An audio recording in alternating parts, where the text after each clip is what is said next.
ఆలోచించండి. మీ ముందే ఎర్ర సముద్రం ఉందనుకోండి, వెనుక ఐగుప్తు సైన్యం గందరగోళం నుంచి బయటకు వచ్చారు, అక్కడ బానిసలుగా ఉన్నారు. ఇప్పుడు మీరు ఏం చేస్తారు?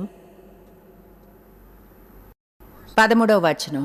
అందుకు మోషే, భయపడకుడి, యెహోవా మీకు నేడు కలుగు చేయు రక్షణను మీరు ఊరక నిల్చుండి స్థిరంగా నమ్మకంగా ఆశ్చర్యపోకుండా చూడుడి. మీరు నేడు చూచిన ఐగుప్తీయులను ఇక మీదట మరి ఎన్నడూనూ చూడరు.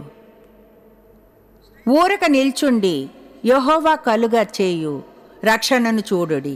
భయం అంటే అర్థం పారిపోవడం లేదా వెళ్ళిపోవడం. కనుక భయానికి లోనైనప్పుడు ఎల్లప్పుడూ ఎదుర్కోవలసిన దానికి దూరంగా పారిపోతాం. దేవుడు చూడండి, వాళ్ళు తెలియని దానిలో ముందుకెళ్ళమన్నాడు.